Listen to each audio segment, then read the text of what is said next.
we have a shrinking circle, and there's a uniform B, and we're looking to find the induced EMF in this loop.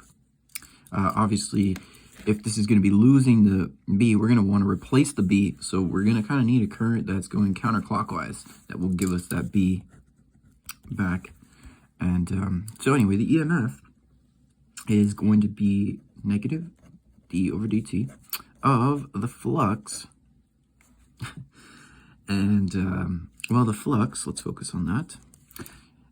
That's just going to be a BA cosine theta. And in this case, this whole theta is just going to go away. So we're just focusing on the BA part of this. Now, if we want to take a derivative of two different things like this, well, usually you would have to take the product rule and stuff. So you would have d over dt of B, and then you have A, and you would have d over dt of A, and then you have B. So that way you get one of each changing and then one of each constant. In this case, the B is not changing, so we can get rid of that part. And so we're just going to focus on this part. So we just need to figure out what the time derivative of the area is. Now, area is going to be pi r squared for the circle. We've got the r already written here, so we're going to plug that in here. So we're going to say r naught squared e to the negative 2.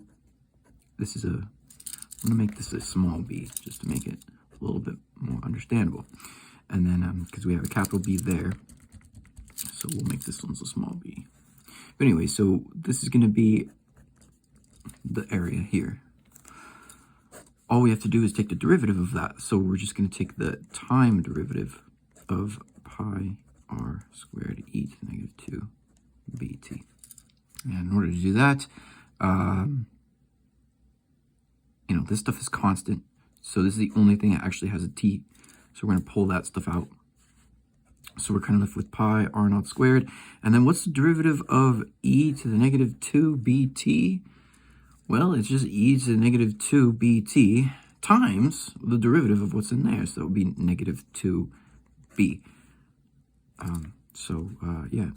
And this is already a negative time derivative. So, this whole thing is going to be negative. Let's go ahead and multiply this by b as well. And then now we have our EI. That's supposed to be negative. So technically this is right.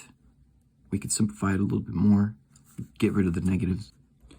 So EI is going to be, we'll have a 2, we'll have a capital B, a lowercase b, pi r naught squared e negative 2 b of t. And there we go.